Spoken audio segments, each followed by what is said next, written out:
আসসালামু আলাইকুম। আমি আজকে ভাপা ইলিশ তৈরি করে দেখাবো। ইলিশ মাছ অনেক ধরনেরই রান্না করা যায়। আজকে আমি ভাপা ইলিশ তৈরি করে দেখাবো। আর এর জন্য আমাদের কি কি লাগবে তা দেখিয়ে নিচ্ছি। আমি এখানে ইলিশ মাছের পিস নিয়েছি 5টি। এগুলোকে ভালো করে ধুয়ে পানি ঝরিয়ে নিয়েছি। আমি এখানে হলুদ সরিষা নিয়েছি আর সাথে কাঁচা মরিচ দিয়েছি 2টি আর লবণ দিয়েছি 1.5 টেবিল চামচ নিয়েছি ইয়েলো সরিষা আর দিয়ে দিয়েছি পেঁয়াজ, সামান্য পেঁয়াজ দিয়েছি, দিয়ে আমি এগুলোকে ব্লেন্ডার করে নিয়েছি।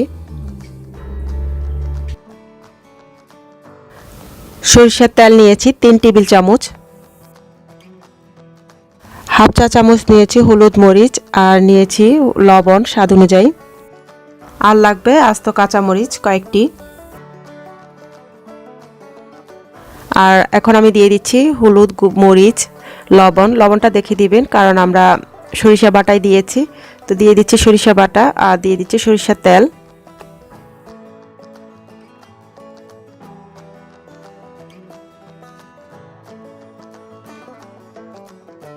আর সবগুলো মশলাকে খুব ভালো করে মাছের সাথে মাখিয়ে নিব।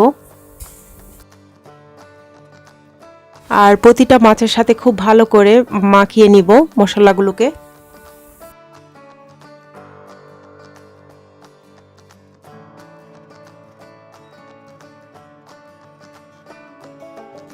আর 10 মিনিট ভালো করে মেখে রেখে দিচ্ছি ঢেকে। 10 মিনিট হয়ে গেছে।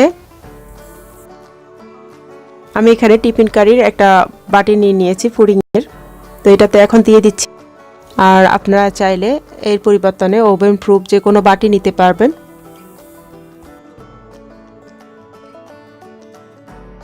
আর এখন আমি দিয়ে দিচ্ছি কাঁচা মরিচ, আর কাঁচা মরিচের মুখগুলো আমি একটু সামান্য চিড়ে দিয়েছি, দিয়ে এখন দিয়ে দিচ্ছি।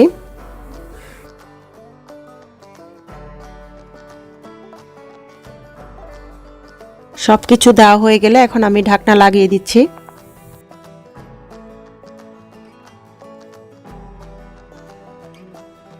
এখন আমি চুলায় দিয়ে দিয়েছি আর বাটিটাকে দিয়ে পানি দিয়ে দিচ্ছি। পানি থাকবে 4 ভাগের 1 ভাগ।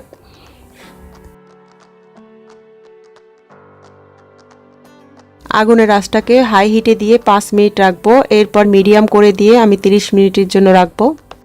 ঢাকনায় যে ছিদ্র ছিল সেটাকেও বন্ধ করে দিয়েছি আর 35 মিনিট পর ফিরে আসছি। 35 মিনিট পর ফিরে এসেছি, এখন চেক করে নিচ্ছি।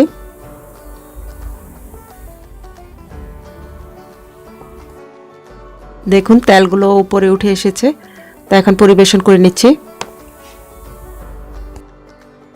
রান্না করে নিলাম, আশা করছি আপনাদের কাছে ভালো লাগবে। আর ভালো লাগলে আমার চ্যানেলটিকে সাবস্ক্রাইব করতে ভুলবেন না।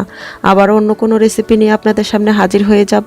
সবাই অনেক অনেক ভালো থাকুন, সুস্থ থাকুন। আল্লাহ হাফেজ।